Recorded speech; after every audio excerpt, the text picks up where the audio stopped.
السلام علیکم ورحمۃ اللہ وبرکاتہ۔ بسم اللہ الرحمن الرحیم۔ دوستو، حضرت سعید بن عامر رضی اللہ تعالی عنہ ان ہزاروں میں ایک جوان رانا تھے جو سرداران قریش کی دعوت پر مکہ معظمہ کی بالائی جانب مقام تنعیم کی طرف محض اس لیے چل کھڑے ہوئے تاکہ رسول اللہ صلی اللہ علیہ وسلم کے ایک صحابی حضرت خبیب بن عدی رضی اللہ تعالی عنہ کی شہادت کا منظر اپنی آنکھوں سے دیکھ سکیں، جنہیں قریش نے دھوکے سے پکڑ لیا تھا۔ حضرت سعید بن عامر کے شباب فروا اور ابھرتی ہوئی جوانی نے انہیں اس قابل بنا دیا تھا کہ یہ لوگوں کے کندھے پھلانگتے ہوئے ابو سفیان بن حرب اور صفوان بن امیہ جیسے سرداران قریش کے برابر کھڑے ہو سکیں۔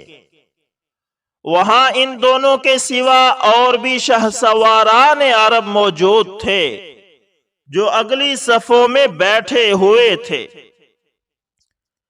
حضرت سعید بن عامر رضی اللہ تعالی عنہ یہ موقع انہیں ملا کہ قریش کے اس اسیر کو بچشم خلد پاچولا دیکھ سکیں۔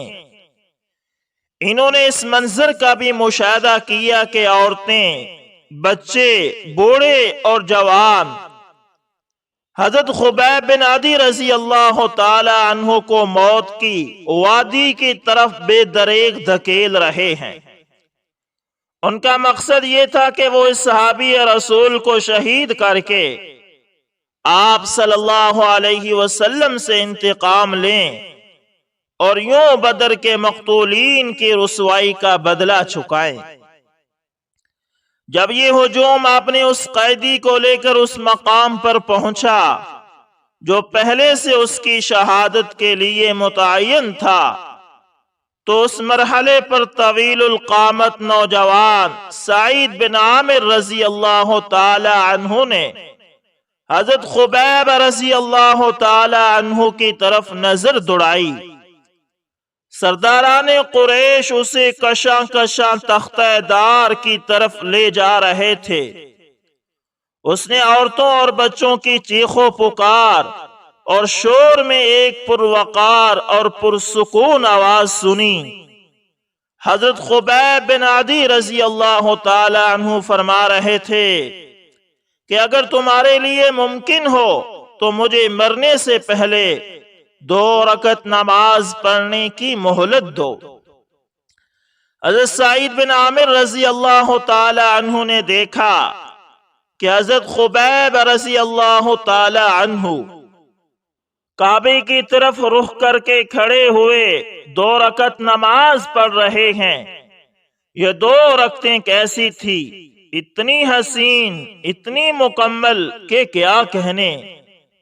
اس کے بعد اس نے دیکھا کہ قوم کے سرداروں کی طرف منہ کر کے حضرت خبیب بن عدی رضی اللہ تعالی عنہ یہ کہہ رہے ہیں، بخدا اگر مجھے اس بدگمانی کا اندیشہ کہ تم کہیں یہ نہ سمجھ بیٹھو کہ میں نے نماز کو موت کے در سے طوالت دے دی ہے تو میں نماز میں اور زیادہ وقت صرف کرتا۔ پھر اس نے صنادید قریش کو اپنی آنکھوں سے دیکھا کہ وہ حضرت خبیب بن عدی رضی اللہ تعالی عنہ کا زندہ حالت میں مسئلہ کر رہے ہیں، یعنی یہ لوگ ان کے جسم کا ایک ایک عضو یکے بعد دیگرے کاٹ رہے ہیں اور کہہ رہے ہیں کہ کیا تمہیں یہ پسند نہیں کہ تمہاری جگہ حضرت محمد صلی اللہ علیہ وسلم ہو اور تم اس تکلیف سے آزاد بچ جاؤ۔ ان کا اس حالت میں کہ خون کے دھارے جسم سے پھوٹ رہے ہیں جواب یہ تھا کہ خدا کی قسم مجھے یہ قطعاً پسند نہیں کہ میں اپنے اہل و عیال میں امن اور چین سے رہوں اور حضرت محمد صلی اللہ علیہ وسلم کو ایک کانٹا بھی چبھے۔ پھر جناب سعید بن عامر رضی اللہ تعالی عنہ نے دیکھا کہ لوگ فضا میں ہاتھ ہلا ہلا کر اور بآواز بلند کہہ رہے ہیں، اسے مار ڈالو، اسے مار ڈالو۔ اس کے بعد انہوں نے حضرت خبیب رضی اللہ تعالی عنہ کو دیکھا کہ وہ تختہ دار پر اپنی نظر آسمان کی طرف اٹھائے ہوئے اللہ تعالی سے یہ التجا کر رہے ہیں، الہی ان سب ظالموں کو شمار کر لے اور انہیں تباہی کا مزہ چکھا اور ان میں سے کسی کو معاف نہ کر۔ یہ کہہ کر انہوں نے زندگی کی آخری سانس لی۔ یہ وہ لمحہ تھا جب ان کا جسم تلوار اور نیزوں کی ضربات سے چور تھا اور اتنے زخم کھا چکا تھا کہ جن کا شمار نہیں کیا جا سکتا تھا۔ قریش بالآخر مکہ واپس لوٹ آئے اور اس کے بعد پیش آنے والے بڑے بڑے سنگین مارکوں کے نرغے میں حضرت خبیب رضی اللہ تعالی عنہ اور ان کے واقعہ شہادت کو یکسر بھلا بیٹھے، لیکن اس نوجوان سعید بن عامر رضی اللہ تعالی عنہ کے پردہ دل سے ایک لحظہ کے لیے بھی حضرت خبیب بن عدی رضی اللہ تعالی عنہ کی شہادت کا منظر محو نہ ہوتا۔ چنانچہ یہ جب بھی سوتے خواب میں یہ منظر برابر دکھائی دیتا اور بیدار ہوتے تو چشمے خیال میں یوں محسوس ہوتا جیسے کہ تختے دار کے آگے حضرت خبیب رضی اللہ تعالی عنہ پورے اطمینان کے ساتھ 2 رکعت نماز ادا کر رہے ہیں۔ یہی نہیں بلکہ ان کی پر درد آواز جیسے ان کے کانوں میں گونج رہی ہو اور وہ قریش کے خلاف بد دعا میں مصروف ہیں۔ اور اس خیال سے حضرت سعید بن عامر کا کلیجہ دہل جاتا کہ کہیں آسمان کا کڑکا ان کو آ نہ لے یا آسمان سے پتھر گر کر ان کو تباہ نہ کر دے۔ حضرت خبیب بن عدی رضی اللہ تعالی عنہ نے جام شہادت نوش کر کے جناب سعید بن عامر کو وہ کچھ سکھا دیا جس کا انہیں پہلے قطعی علم نہ تھا۔ انہیں سکھایا کہ حقیقی زندگی عقیدہ اور عقیدے کی راہ میں تا دم آخر مسلسل جہاد کرنے کا نام ہے۔ دوسری بات جو اس واقعے سے حضرت سعید نے سیکھی وہ یہ تھی کہ پختہ اور محکم ایمان ایسے عجیب و غریب کردار کو جنم دے سکتا ہے جو عام حالات میں ظہور پذیر نہیں ہوتے۔ علاوہ ازیں انہیں اس حقیقت کا بھی احساس ہوا کہ وہ شخص جس سے اس کے رفقا اس درجہ محبت رکھتے ہیں کہ اس پر جان نچھاور کر دیں، بلا شبہ اللہ سبحانہ و تعالی نے سعید بن عامر کا سینہ اسلام کے لیے کھول دیا۔ چنانچہ برسر مجمع یہ اعلان کر دیا کہ میں تسلیم خم کرتا ہوں، میں آج سے مسلمان ہوں۔ حضرت سعید بن عامر رضی اللہ تعالی عنہ نے مکہ کی سکونت ترک کر کے مدینہ منورہ کی جانب ہجرت کی اور رسول اللہ صلی اللہ علیہ وسلم کی رفاقت اور صحبت میں رہنے لگے۔ خیبر اور اس کے بعد ہونے والے غزوات میں شرکت کا شرف حاصل کیا۔ جب نبی اکرم صلی اللہ علیہ وسلم نے اپنے رب کے جوار رحمت کی طرف کوچ کیا، اس وقت آپ صلی اللہ علیہ وسلم حضرت سعید بن عامر رضی اللہ تعالی عنہ سے ان کی خدمات کی وجہ سے خوش تھے۔ آپ کے بعد حضرت ابو بکر صدیق رضی اللہ تعالی عنہ اور حضرت عمر رضی اللہ تعالی عنہ کے ہاتھوں میں حضرت سعید بن عامر رضی اللہ تعالی عنہ برہنہ شمشیر بن کر رہے اور ایسی زندگی بسر کی جو مسلمانوں کے لیے کردار کا نادر نمونہ ثابت ہوئی۔ جنہوں نے دنیا کو بیچ کر آخرت کا سودا کیا اور اللہ تعالی کی رضا جوئی کو اپنی خواہشات کے مقابلے میں راجے اور مقدم جانا۔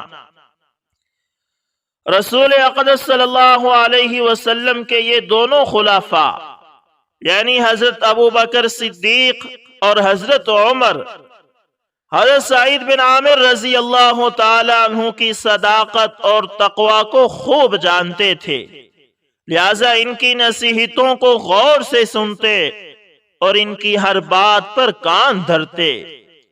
جناب سعید بن عامر رضی اللہ تعالی عنہ حضرت عمر رضی اللہ تعالی عنہ کے پاس اس وقت تشریف لائے جبکہ وہ مسند خلافت پر فروکش ہوئے تھے۔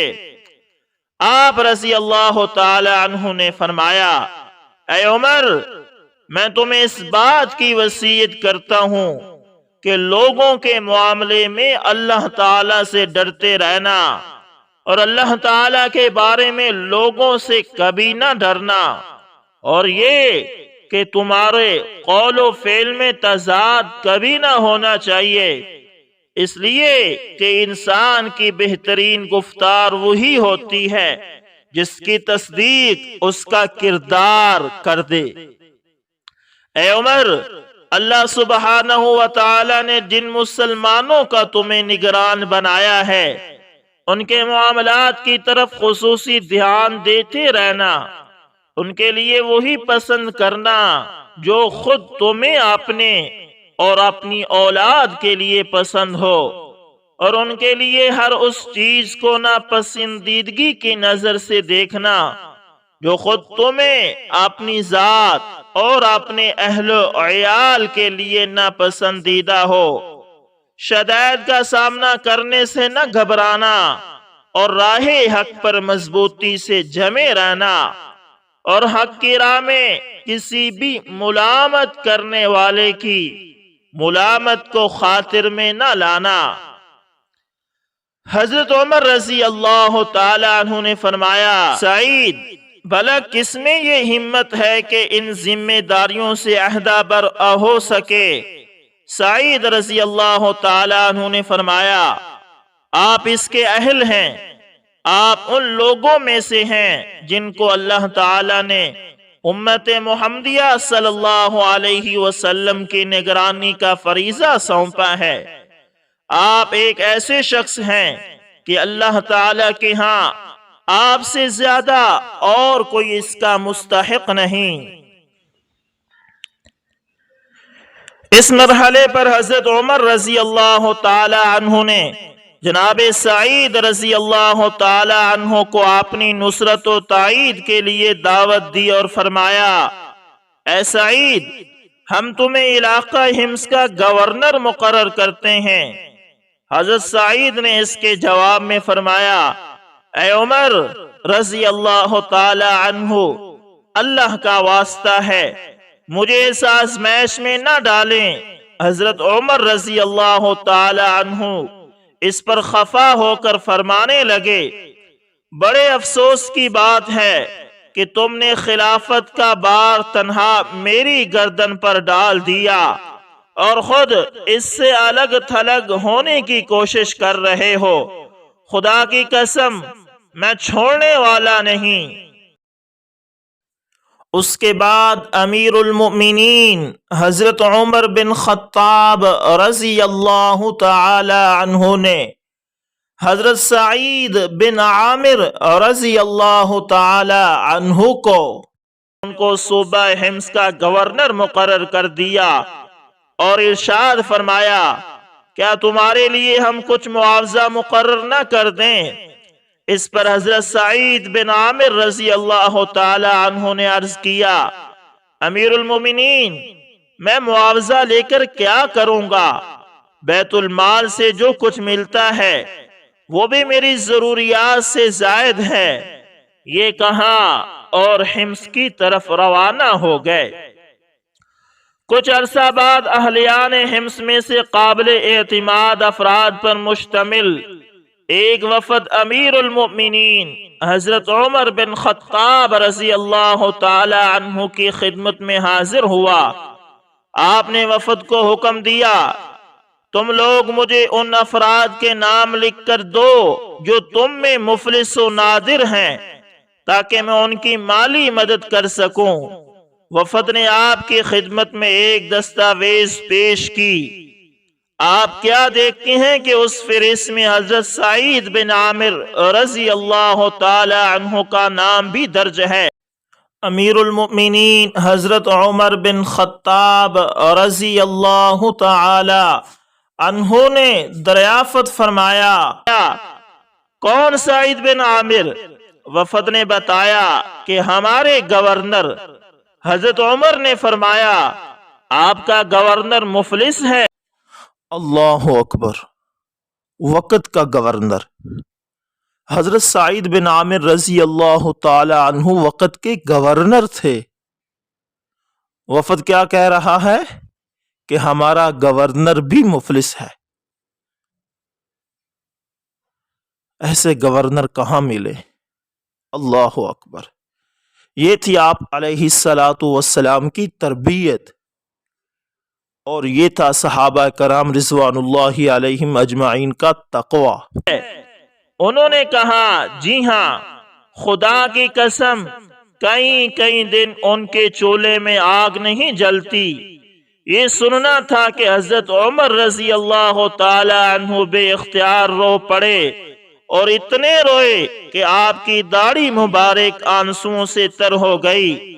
آپ اٹھے اور 1000 دینار لیے اور ان کو ایک تھیلی میں بھر کر فرمایا، اس سے میرا سلام کہنا اور یہ پیغام دینا کہ امیر المومنین نے یہ تھیلی تمہارے لیے بھیجی ہے تاکہ اس سے تم اپنی ضروریات کو پورا کر سکو۔ یہ وفد حضرت سعید بن عامر رضی اللہ تعالی عنہ کے ہاں تھیلی لے کر آیا۔ آپ رضی اللہ تعالی عنہ نے دیکھا کہ اس میں تو دینار ہیں۔ تھیلی کو اپنے سے دور ہٹا کر بس یہ کہنے لگے، انا للہ و انا الیہ راجعون۔ گویا کوئی ببتا نازل ہو گئی یا کوئی ناگوار واقعہ پیش آ گیا۔ یہ کیفیت دیکھ کر آپ کی بیوی گھبرائی ہوئی اٹھی اور کہنے لگی، میرے سر کے تاج، کیا سانیہ رونما ہو گیا؟ کیا امیر المؤمنین وفات پا گئے؟ آپ نے فرمایا، نہیں، بلکہ یہ بات کہیں زیادہ اہم ہے۔ اس نے پوچھا، کیا کسی معرکہ جہاد میں مسلمانوں کو کوئی صدمہ پہنچا؟ آپ نے فرمایا، اس سے بھی بات بہت بڑی ہوئی ہے۔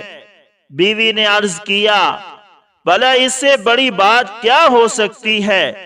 حضرت سعید بن عامر رضی اللہ تعالی عنہ نے فرمایا، میرے ہاں دنیا در آئی تاکہ میری آخرت بگاڑ دے، میرے گھر فتنہ بھرپا ہو چکا ہے۔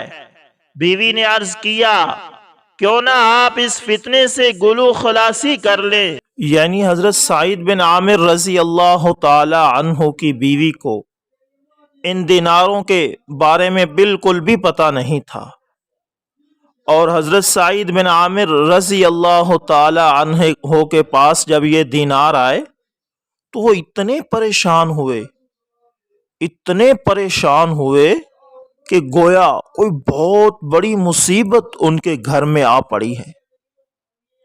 اور مصیبت، جیسے انسان کے اوپر کوئی مصیبت آتی ہے تو انسان کہتا ہے انا للہ و انا الیہ راجعون، ایسے ہی جب حضرت سعید بن عامر رضی اللہ تعالی عنہ کے گھر میں یہ دینار آئے تو وہ بھی کہنے لگے انا للہ و انا الیہ راجعون، گویا کوئی بہت بڑی مصیبت ان کے گھر پر نازل ہو گئی ہے۔ اسے دیناروں کے بارے میں کچھ علم نہ تھا۔ حضرت سعید نے فرمایا، کیا اس سلسلے میں میری تم مدد کرو گی؟ عرض کی، جی ہاں، کیوں نہیں۔ آپ نے دینار متعدد تھیلیوں میں بند کیے اور غریب مسلمانوں میں تقسیم کر دیے۔ اس واقعے کو ابھی زیادہ عرصہ نہ گزرا تھا کہ حضرت عمر رضی اللہ تعالی عنہ نے دیار شام کا سفر کیا۔ مقصد یہ تھا کہ اس علاقے کے حالات معلوم کر سکیں۔ ان دنوں حمص کا نام کوئفہ پڑ گیا تھا، جو لفظ کوفہ کی تصغیر ہے۔ یہ اس نام سے اس لیے مشہور ہوا کہ یہاں کے لوگ عمال حکومت کے خلاف شکوہ شکایت کرنے میں اہل کوفہ سے بہت حد تک مشابہت رکھتے تھے۔ جب حضرت عمر رضی اللہ تعالی عنہ کی تشریف آوری حمص میں ہوئی تو یہاں کے لوگ آپ کو سلام عرض کرنے کی خاطر حاضر ہوئے۔ آپ نے دریافت فرمایا، تم نے اپنے امیر کو کیسا پایا؟ انہوں نے اس کی شکایت میں زبان کھولی اور ان کے طرز عمل کے بارے میں 4 باتیں کہی جو ایک دوسری سے بڑھ چڑھ کر تھی۔ حضرت عمر فرماتے ہیں کہ میں نے گورنر اور شکایت کرنے والوں کو ایک ساتھ طلب کیا اور اللہ تعالیٰ سے دعا کی کہ حضرت سعید بن عامر کے بارے وہ میرے گمان کو جھوٹا نہ ہونے دے۔ مجھے اس پر اعتماد تھا۔ جب یہ لوگ اور ان کا گورنر باوقت صبح میرے پاس آئے تو میں نے دریافت کیا، تمہیں اپنے گورنر سے کیا گلہ ہے؟ ان لوگوں نے کہا کہ یہ دن چڑھے تک گھر سے باہر نہیں نکلتے۔ اس پر میں نے پوچھا، سعید تم اس سلسلے میں کیا کہنا چاہتے ہو؟ سعید رضی اللہ تعالی عنہ چند لمحے خاموش رہے، پھر فرمایا، باخدا میں اس سلسلے میں کچھ کہنا ناپسند کرتا تھا، لیکن اب اس کے بغیر کوئی چارہ کار نہیں کہ میں حقیقت حال صاف صاف بیان کر دوں۔ تو دوستو یوں ہوتی ہے حکومت کہ ہر شہری کو حق ہوتا ہے کہ وہ اپنے گورنر کے بارے میں شکایت کر سکے، اور یوں لگتی ہے عدالت کہ تمام لوگوں کے سامنے وقت کے گورنر کو بلایا جا رہا ہے اور اسے کہا جا رہا ہے کہ آپ کی عوام، آپ کی رعایا آپ کے بارے میں یہ شکایت لگاتی ہے، تم ایسا کیوں کرتے ہو؟ یہ ہیں وقت کے خلیفہ امیر المؤمنین حضرت عمر بن خطاب، اور یہ ہے گورنر حضرت سعید بن عامر رضی اللہ تعالی عنہ۔ چلے آگے سنتے ہیں آگے کیا ہوتا ہے۔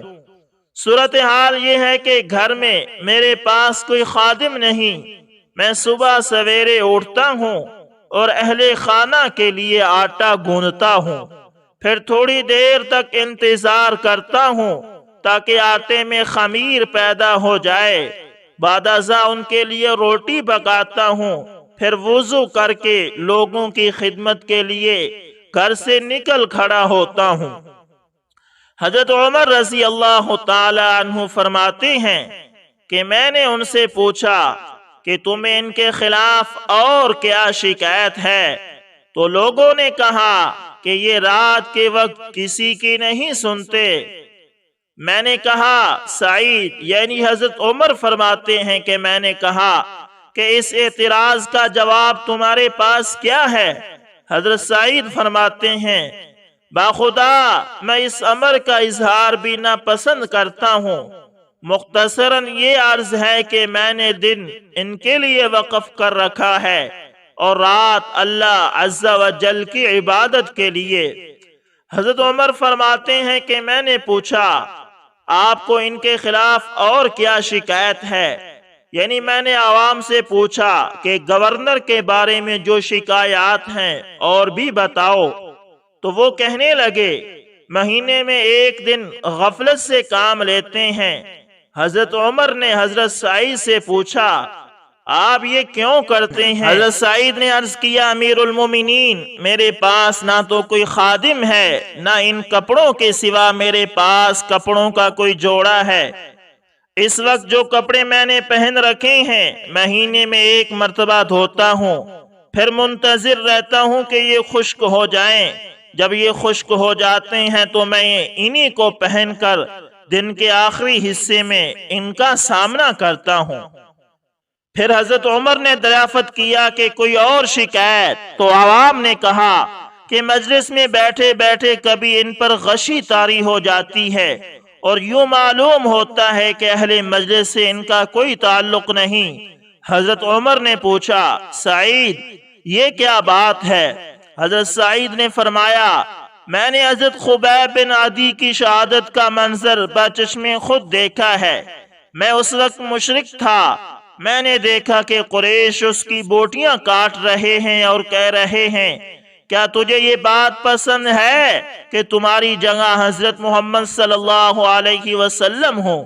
حضرت خبیب رضی اللہ تعالی عنہ جواب میں کہتے تھے اللہ کی قسم میں یہ ہرگز پسند نہیں کرتا کہ میں تو اپنے اہل و عیال میں اطمینان سے رہوں اور حضرت محمد صلی اللہ علیہ وسلم کے جسم میں ایک کانٹا بھی چبھنے پائے۔ جب بھی وہ دن مجھے یاد آتا ہے سوچ میں پڑ جاتا ہوں کہ میں نے اس دن ان کی کیوں مدد نہ کی۔ ڈرتا ہوں کہ شاید اللہ تعالیٰ میرا یہ جرم معاف نہ کرے، اس کے بعد مجھ پر غشی طاری ہو جاتی ہے۔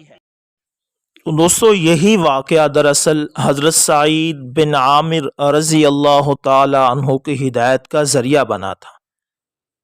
جب حضرت سعید بن عامر رضی اللہ تعالی عنہ نے حضرت خبیب رضی اللہ تعالی عنہ کی شہادت کو دیکھا کہ شہادت کے وقت ان سے پوچھا گیا کہ اگر آپ کو آزاد چھوڑ دیا جاتا اور آپ کی جگہ آپ کے نبی حضرت محمد صلی اللہ علیہ وسلم کو نعوذ باللہ تکلیف پہنچائی جاتی تو اس وقت حضرت خبیب رضی اللہ تعالی عنہ نے یہ جواب دیا تھا کہ میں تو یہ بھی پسند نہیں کرتا کہ آپ علیہ السلام کو کوئی تھوڑی سی تکلیف پہنچے اور میں گھر میں آرام سے بیٹھوں۔